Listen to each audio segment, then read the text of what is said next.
Hello बच्चों, स्वागत है आपके इस बहुत ही खास वीडियो में। जैसा कि आप सभी लोग जानते हैं कि 10th क्लास के बोर्ड कैंसिल हो चुके हैं, 12th क्लास के बोर्ड पोस्टपोन कर दिए गए हैं या फिर आगे चल के वो कैंसिल होंगे या नहीं होंगे। अगर आप लोग एक छोटी सी जानकारी देखना चाहते हैं तो मेरी ये वीडियो देख सकते हैं। ओके, इस वीडियो में मैंने छोटे में समझा रखा है कि ये तो एक एक्सक्लूसिव न्यूज़ के तौर पर मैंने कल ही जब ये रिलीज हुआ तभी मैंने इसको बनाया था, लेकिन आज मैं इसके ऊपर एक थोड़ी सी डिटेल वीडियो बनाऊंगा। ओके, ताकि मैं आप लोगों को बता सकूं कि अगर आप लोग 9th में हैं, 10th में जाने वाले हैं तो क्या होगा, 10th में है 11th में जाने वाले हैं तो क्या होगा, 11th में है और 12th में जाना था इस साल तो आपके साथ क्या होगा।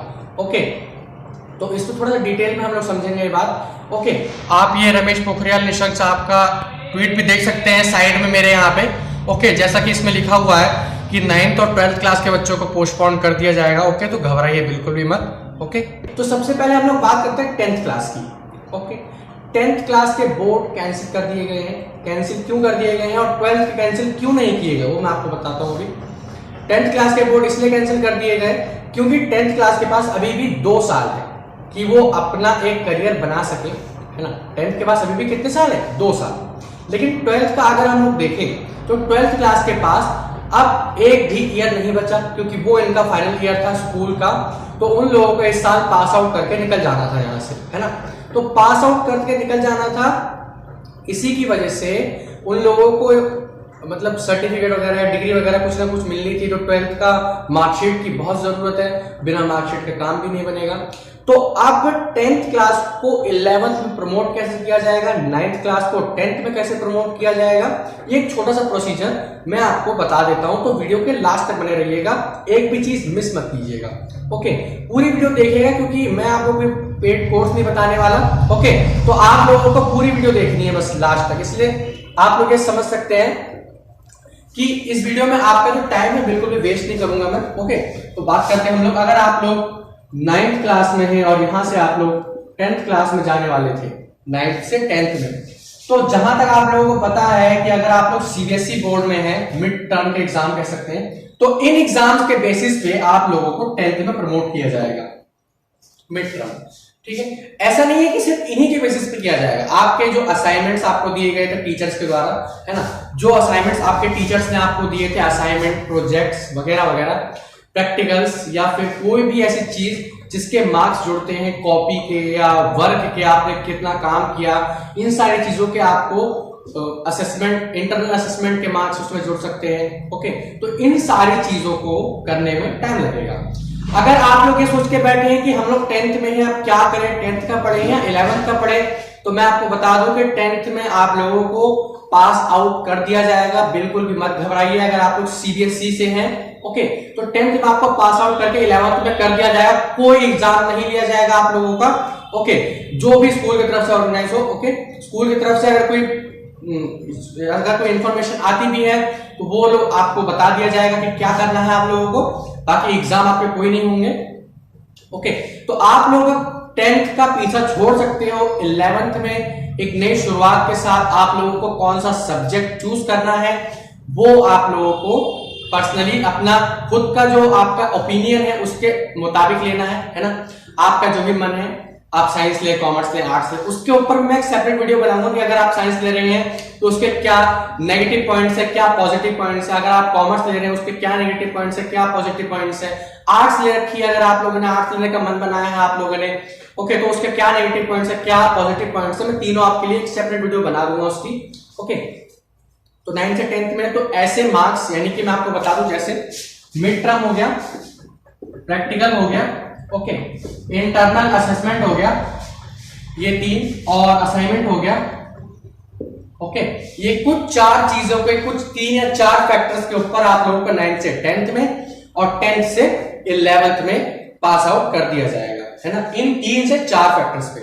लेकिन जैसा कि आप लोग जानते हैं कि 14 अप्रैल को ये चीज रिलीज हुई, है ना, 14 अप्रैल 2021 को ये बात रिलीज हुई कि बोर्ड 10th क्लास के नहीं होंगे। लेकिन यार आप लोग ये सोच रहे हो कि 15 तारीख को आपका रिजल्ट आ जाएगा, तो ऐसा थोड़ी होगा यार। सरकार है, सरकार सरक सरक के चलती है, अपनी स्पीड से चलेगी सरकार तो ही चल पाएगी, वरना गिर जाएगी यार। सरकार नाम क्यों है, सरक सरक के चलना ही काम है उसका। ओके, तो सरकार है तो तुरंत आपका रिजल्ट देगी नहीं, कम से कम 15 दिन के अंदर तो आपका ये आएगा पूरा का पूरा प्रोसीजर कि किस बेसिस पे आपको पास किया जाएगा। 15 से 20 दिन तो इसी में लग जाएंगे, यानी कि आज 15 तारीख है तो लगभग आपको 30 अप्रैल तक का वेट करना पड़ेगा कि आपके किस किस बेसिस पे आपको मार्क्स दिए जाएंगे। ओके, कम से कम 30 अप्रैल, इससे कम में तो बात नहीं बनेगी। मैं आपको बता दूं कि मैं केवल और केवल एक अजम्पशन दे रहा हूं आप लोगों को, ना ये मैं कह सकता हूं ये आगे भी हो सकता है और पीछे भी हो सकता है, सिर्फ छोटी सी अजम्पशन मैं आपको दे रहा हूं। ओके, 30 अप्रैल तक प्रोसीजर आएगा, उसके बाद फिर कम से कम टीचर्स को आगे, जैसे मान लीजिए 30 तारीख को आपके पास प्रोसीजर आ गया, तो ऐसा तो है नहीं कि स्कूल वाले अगले दिन आपका रिपोर्ट कार्ड जारी कर देंगे। रिपोर्ट कार्ड बनाने में भी टाइम लगता है, ठीक है, कम से कम 1 महीने का टाइम लगेगा, कम से कम अगर आप लोग लगा के चले। मैं फिर बता दूं ये सिर्फ अजम्पशन है, ये आगे पीछे भी हो सकता है, लेकिन फिर भी हम लोग अजम्पशन मान के चलते हैं, यानी कि मई के एंड तक है ना, आप लोगों के पास आपका 10th क्लास का या 9th क्लास का रिपोर्ट कार्ड होगा। वैसे तो 10th का ज्यादा इंपॉर्टेंट है, 9th का इतना इंपॉर्टेंट नहीं है, तो आप लोग ज्यादा चिंता मत कीजिए, लेकिन आपके पास मई के एंड तक 100% तो मैं नहीं कह सकता, लेकिन 90% चांसेस में मई के एंड तक आपके पास अपना 10th क्लास का रिपोर्ट कार्ड जरूर होगा। ओके, किसी ना किसी फॉर्म में जरूर होगा आपके पास। ओके, तो 10th क्लास का रिपोर्ट कार्ड आपको इस तरीके से मिल जाएगा। बात रही 12th की, तो 12th का जैसा कि आप सभी लोग जानते हैं कि 1 जून 2021 को एक मीटिंग बुलाई जाएगी, है ना, एक मीटिंग बुलाई जाएगी। तो इस मीटिंग में यह तय किया जाएगा कि 12th वालों का एग्जाम कैसे लेना है, क्योंकि बिना एग्जाम लिए उनको पास आउट नहीं किया जाएगा। अगर जैसा पैंडेमिक सिचुएशन आपकी रहती है उसके हिसाब से अगर ऑनलाइन क्लासेस लगेंगी तो ऑनलाइन, अगर ऑनलाइन क्लासेस ली गई हैं, बच्चों का एक बहुत बड़ा ओपिनियन है, अगर क्लासेस ऑनलाइन लगी हैं तो एग्जाम्स भी ऑनलाइन क्यों नहीं हो सकते, है ना, बच्चों का ओपिनियन है अपना। तो 1 जून को जो भी मीटिंग होगी उसमें जो भी फैसला लिया जाएगा, उसके बाद आप लोगों का 12th क्लास का नतीजा आएगा कि 12th क्लास में आपको क्या करके पास किया जाएगा, क्या करके आपको आपका रिपोर्ट कार्ड दिया जाएगा 12th क्लास का। ओके, तो 12th क्लास का तो कोई भी फैसला वो 1 जून के बाद ही डिसाइड हो सकता है, इसलिए मैं 12th क्लास में कुछ नहीं कहना चाहूंगा। तो 10th और 12th का तो हमारा खत्म हुआ यहाँ पे। अब बात करते हैं 9th क्लास की। जैसा मैंने आपको बताया इन 4 फैक्टर्स पे कर दिया जाएगा। ओके, 9th क्लास के 4-5 फैक्टर से कुछ बात करते हैं 11th क्लास की, है ना। 11th क्लास की पढ़ाई वैसे भी नहीं हुई, आप लोग जैसा कि जानते हैं सितंबर से बहुत से स्कूल में नवंबर से भी अक्टूबर से भी क्लासेस स्टार्ट हुई। ओके, सितंबर से क्लासेस स्टार्ट हुई। जो हमारा सिलेबस तकरीबन 180 दिनों में किया जाता था, उन्हें सिर्फ और सिर्फ 80 दिनों में निपटाने की कोशिश की गई थी, ठीक है। तो ये ऐसा काम नहीं हो सकता। मैं आपको बताऊं कि 11th क्लास में हर एक चैप्टर में 11th क्लास की साइंस का अगर हम लोग उठा के देखें, फिजिक्स, केमिस्ट्री, मैथ, इन तीनों का मिला के लगभग 50 चैप्टर्स हैं, या 50 से ज्यादा भी हो सकते हैं, है ना। तो यार 50 चैप्टर्स जो बंदा 180 दिनों में पढ़ाता है, उसको 80 दिनों में 50 चैप्टर्स कैसे कर लेगा। दूसरी बात, एक चैप्टर में लगभग एवरेजली लगा के चले तो 20 टॉपिक्स है हर एक चैप्टर में, एवरेजली अगर हम लोग लगा के चले। और वो टॉपिक्स ऐसे तो है नहीं कि आप लोगों को कथा की तरह सुना दिया गया और आपका काम हो गया, ऐसा भी नहीं है। काफी ज्यादा नॉलेजेबल टॉपिक है और उन लोगों पे, उन टॉपिक्स पे ज्यादा हमें कॉन्सेप्ट लगाने पड़ते हैं। इसलिए आप लोगों को 11th क्लास में जो भी आपके साथ हुआ कोई बात नहीं, अगर आप लोग जी नीट एस्पिरेंट हैं, है ना, 2022 के, तो आप लोगों को 11th क्लास की पढ़ाई करनी पड़ेगी।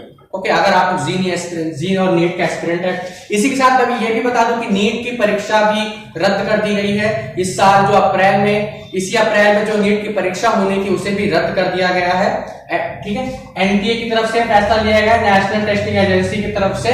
ओके, क्योंकि पहले जो नीट और जेईई का एग्जाम होता था सीबीएसई कंडक्ट कराती थी, लेकिन अब एनटीए कराती है।